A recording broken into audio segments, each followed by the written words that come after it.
Olá, vamos continuar a sessão 1 do curso Introdutório de Segurança do Paciente. Hoje nós vamos falar sobre cultura de segurança, o que é a cultura de segurança, o que é a cultura de segurança do paciente.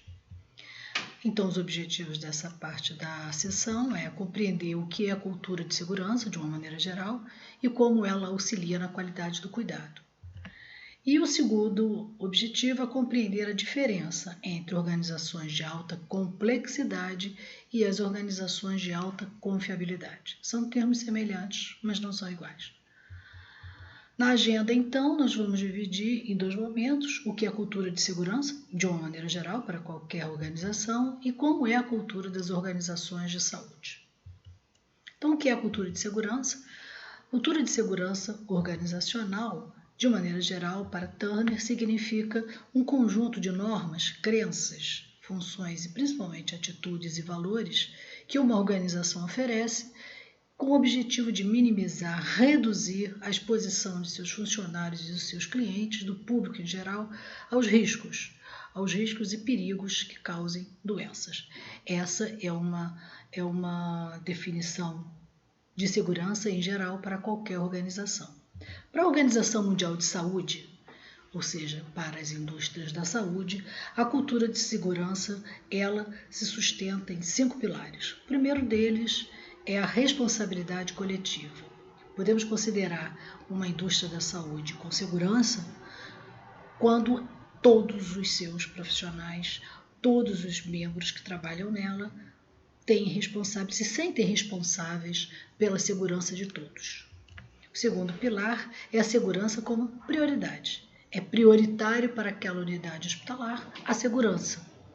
E isso é muito importante para a Organização Mundial de Saúde como um pilar de segurança. O terceiro pilar é a recompensa para o gerenciamento. Quando o risco ele é estudado, é gerenciado, sofre um gerenciamento e uma análise, aquela unidade está mostrando que tem cultura de segurança. O quarto pilar é a técnica, é a estratégia de aprendizagem pelos erros, ou seja, usar os erros como forma de mudança, como forma de análise e prevenir a recorrência desses próprios erros. E como o último pilar, o quinto último pilar, é a garantia da manutenção desse sistema e não apenas conseguir obter a cultura de segurança e simplesmente parar de trabalhar. O trabalho da cultura de segurança ela é eterno, ele não para, ele é dinâmico, ele vai mudando, mas ele tem que estar mantido, ele tem que ser mantido com todos os seus ditames e estratégias. Essa, então, é a cultura de segurança que a Organização Mundial de Saúde preconiza para todas as suas indústrias. Mas para que todas as indústrias consigam chegar a um nível mais alto, né, passa por vários estágios, né, desde a fase de segurança patológica até a fase participativa. Mas até chegar à fase participativa, entre a patológica e a participativa, ela costuma passar por 3 grandes fases: a reativa, a calculada ou burocrática e a proativa. Essas fases elas são definidas como patológica. A organização não trabalha esse processo não faz parte da organização. Na fase reativa, ela já trabalha, desde que tenha havido um erro. Então, ela reage ao erro trabalhando sempre que ele existe. Mas se não existir, ela não se preocupa com os erros ou os perigos ou os riscos. Já num outro estágio, terceiro estágio mais avançado, a organização está quantificando os erros, está numa fase de identificar qual é o impacto desse erro dentro daquela organização. É uma fase importante, mas ela ainda não está agindo, não tem uma ação proativa ou preventiva contra os erros, e nem está trabalhando os erros como uma forma de aprendizagem. Já na forma proativa, não. Na forma proativa, a gerência, os altos gestores daquela organização estão trabalhando com ações, estão preconizando ações preventivas contra os erros, estudando os erros, usando os erros como forma pedagógica para evitá-los. Então, essa é a fase muito importante e ela é a que inicia a outra fase, que é a fase participativa, a última fase e que determina se essa empresa, essa organização é de alta confiabilidade ou não, que o nome está dizendo. A fase participativa, todos os membros daquela organização participam da segurança da empresa como um todo. Existe um sistema integrado organizacional que todos os membros daquela empresa tomam conta, participam.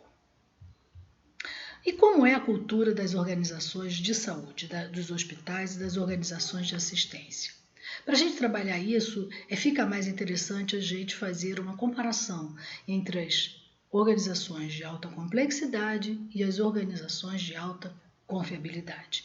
E aqui, então, a gente já vai antecipando que nós vamos fazer uma comparação entre duas organizações em que pequenos erros podem levar a grandes catástrofes, que são a nossa indústria, que é a indústria da saúde, e a indústria da aviação.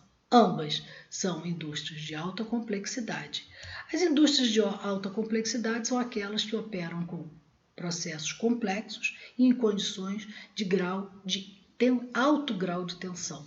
É exatamente a indústria da saúde. Nós trabalhamos com vidas humanas, de modo que é de todas as organizações, talvez a mais complexa. A indústria da aviação é também complexa, mas ela tem um adicional, que é a priorização dos acidentes e erros, então ela é chamada de organização de alta confiabilidade, os resultados delas são muito melhores e elas têm algumas características que a gente vai ver daqui a pouco. As organizações de alta confiabilidade, como a Organização Mundial da Saúde preconizam a segurança. As organizações complexas não necessariamente. Então, essa é a diferença básica entre as organizações de alta complexidade e as de alta confiabilidade. Todas as de alta confiabilidade podem ser de alta complexidade também, mas as de alta complexidade podem não ser necessariamente de alta confiabilidade, como é o caso das organizações da saúde. Nós somos altamente complexos, mas ainda não temos esse selo alta confiabilidade. E a segurança do paciente prevê exatamente isso. A mudança de cultura que a própria aviação experimentou para chegar a ser de alta confiabilidade, para que nós possamos também chegar a ser de alta confiabilidade. Quais são os resultados que a saúde, sendo de alta complexidade hoje, tem? E quais são os resultados que a aviação, que hoje é de alta confiabilidade, tem? São resultados absolutamente diferentes. Um paciente em cada 10 internações vai sofrer um evento adverso. Ao passo que na aviação, 1 para 67 mil voos é que é o risco. De modo que o risco de morte numa e noutra, quando você entra num hospital, a sua chance de morrer é 1 para 100 eventos adversos. Não morrer da doença, morrer do tratamento. E na aviação, 1 para cada 10 milhões de voos. De modo que são resultados bastante diferentes e que nos dizem claramente que nós temos que chegar a resultados semelhantes. E o que acontece com as organizações, as organizações e os seus profissionais, tanto a equipe de saúde quanto a tripulação de voo, para estes resultados? Nós temos esses resultados por uma cultura, por conta de uma cultura.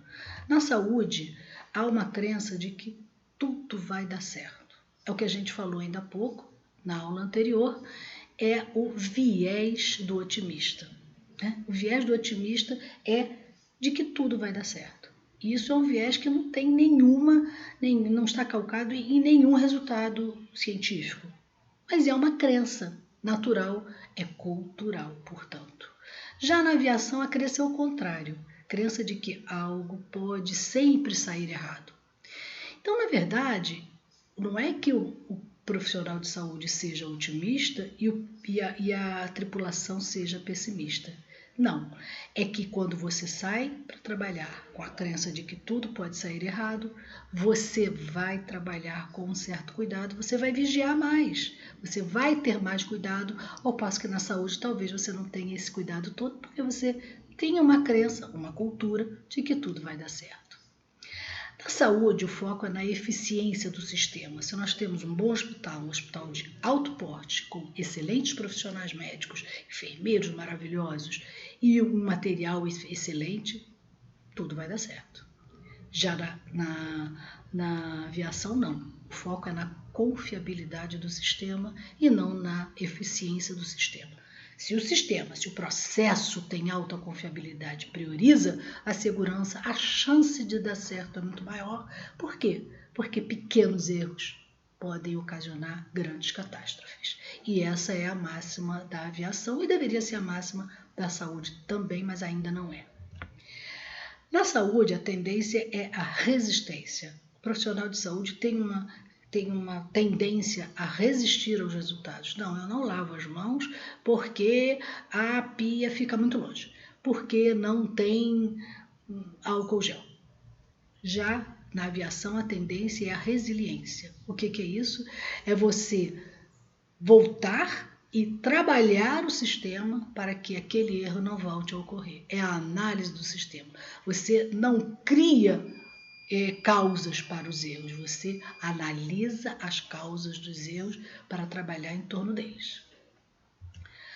Para finalizar, o processo de trabalho da saúde é muito hierarquizado e essa hierarquia não permite que o trabalho em equipe surja, né? Porque a hierarquia tem chefe, não tem líder.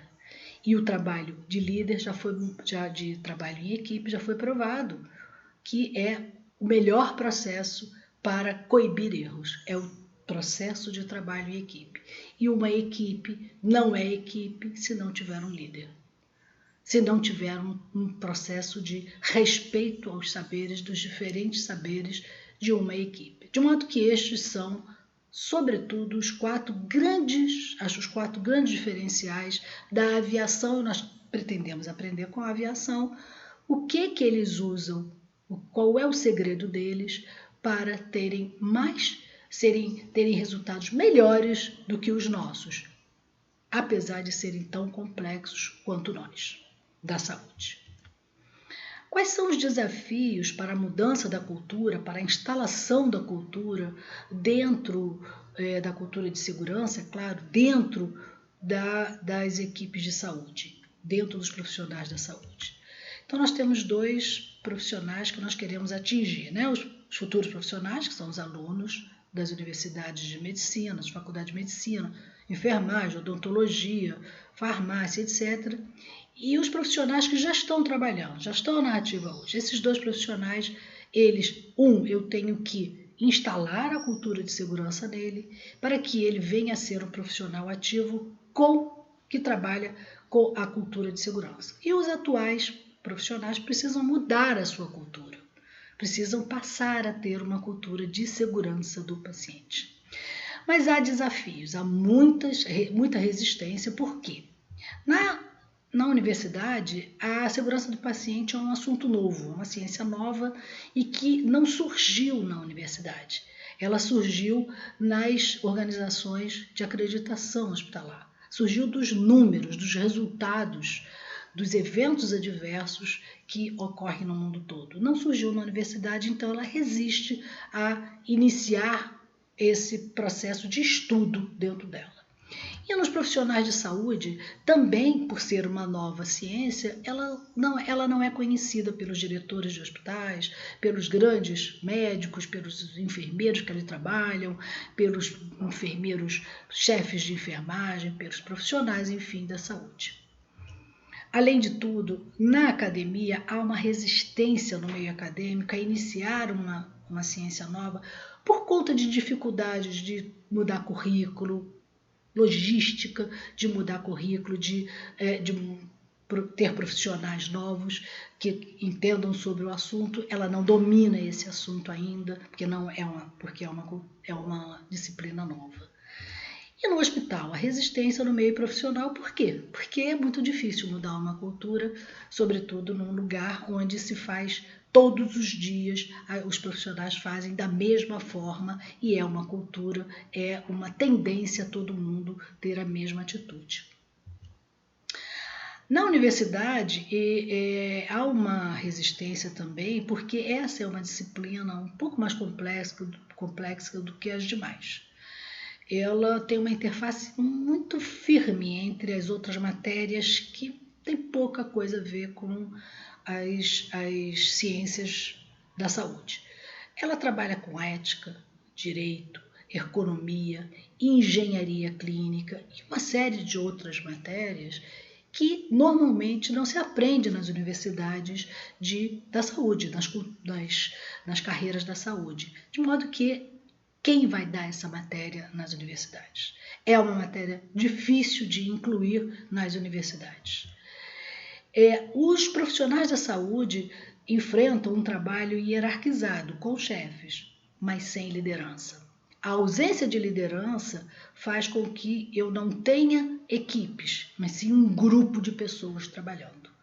E isso faz toda a diferença. Um trabalho hierarquizado implica em alta chefia, mas pouca liderança. Aqui na universidade, aqui nós temos um desafio muito importante, que é o trabalhar as competências técnicas, com certeza, mas as não técnicas. O que eu quero dizer com isso é que todo mundo entra na universidade, aprende a fazer uma sutura, aprende os cuidados de enfermagem, medir uma pressão, mas não aprende como se comunicar com o paciente. Não aprende como lidar, como trabalhar em equipe, que são as duas competências não técnicas mais importantes para a segurança do paciente.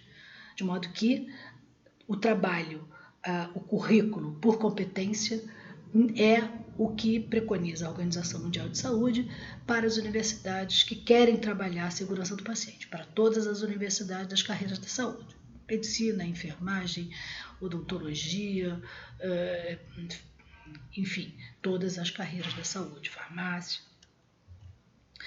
Para os profissionais ativos, essas competências não técnicas são desconhecidas. Eles não aprenderam a trabalhar, eles não aprenderam comunicação, eles não aprenderam trabalho em equipe, porque não tiveram isso na universidade. E dentro do hospital, eles criaram, pior que isso, eles criaram um currículo oculto, que faz com que o novato chegue no hospital e veja um médico antigo, um médico respeitado, ou um enfermeiro respeitado, que não sabe conversar, não sabe se comunicar com o paciente, ou que não trabalha em equipe, são trabalhos estanques.